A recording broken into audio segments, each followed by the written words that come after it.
Production for me, I started basically, I started out on an MPC 2000 XL. That was like the first. My homie got one. He got the funny colored one. So like, so Guitar Center like sold it to him for less money because nobody wanted the weird like one that had this crazy design on it. They just wanted the regular, one. So he got that, and he wasn't really using it. So we'd be at my house. I lived with my parents at the time, and I'd just be like, making beats on that, learning that, and then he was like, "Yo, I gotta sell it. Like, I need to sell it. Like, I'm not using it. My bad." I was like, "Did you want it?" I was like, "Well, I don't have the bread right now." Like, I'm like, whatever. So he sold it, and he was like, "Yo, but I got you." He gave me like a crack of the Reason 2 was the first thing. I think that was 2002 or something, 2003, something like that. So I started on Reason 2, and I was just making, beats on there, sampling stuff with like Audacity. Like I had like a little, thing to record into the side of my computer. It sounded like shit, but I did it, and I would just, play with that and did the Reason thing. And basically I just, started working with that. Then I bought a 2000, MPC 2000. Then I bought a 3000. Then I bought an SP 1200. Which was probably my favorite piece. The SP 1200 and the S950 together was like my favorite combo. Classic combo used by a lot of the greats.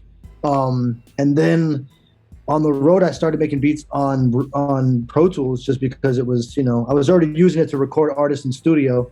So I was like, I'm just going to use this on the road. And I started doing that. And then that's kind of like, I started doing that more and more, just like with the ease of use. It was just so easy. So I go back to the other stuff sometimes, and or at least like process, shit through it. But I do most of my sequencing and everything in Pro Tools, which some people think is weird. Some people think is weird. But for me, the digging, I do e-digging, but I also still go out record shopping. I even if it's just I record shop online too, or in the flesh. I love going to like cheap little stores that you find anywhere that have records for 50 cents still. Like I still get dirty if I have to, you know what I mean? Like I keep an extra sweatshirt in the back of the car, because I put that on, and if I get that dirty, I'm fine. But yeah, I'm ready for all that. But I also like finding stuff online too. It's to me, if at the end of the day, if what you're making is hot, it's hot. You know what I mean? There's not like, will I always be a crate digger and always be a vinyl junkie? Always. You know what I mean? I got records in my house. I got records in my studio. I got records in my storage unit. You know what I mean? There's records everywhere.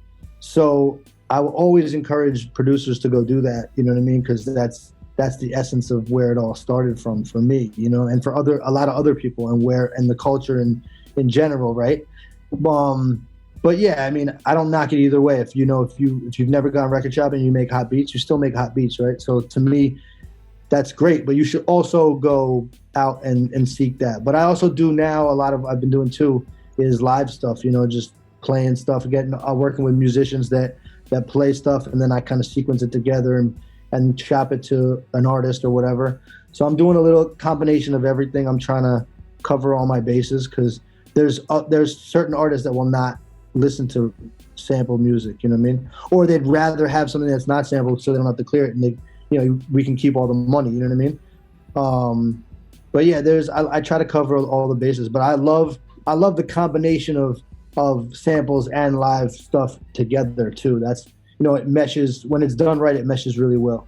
What was something I would advise myself that would get me here sooner? I mean, I guess I would just say like, just try to focus on the right things. You know what I mean? Like certain times I would, certain times I would give too much merit to certain things and not enough to others. You know what I mean? And it's about kind of like, seeing the bigger picture. You know what I mean? And sometimes you've got to sometimes people are telling you these things and you're not listening, and sometimes you're telling yourself those things and you're not listening. So it's kind of a combination. But I don't know. At the end of the day, the journey is kind of one of the gifts too. So whether it takes you longer or takes you shorter, at the end of the day, like as long as you did what you did and you put your best foot forward, you know, like you can't take away from the whole journey as a whole too, you know. And I feel like at certain times in my career, like early on, I guess I thought that certain things would carry me for longer than they would. And I think consistency is the biggest key. And I kind of, you know, I kind of fell back at certain times when I should have struck harder, you know, with more stuff. And I kind of, you know, but that's also life. Life gets in the way too, you know what I mean? And you kind of, you know, you have to remember that just because life gets in the way, like, you know, you can't let that hinder you for like a longer period of time. You know, you just kind of got to bounce back. But, you know, that's kind of the general statement.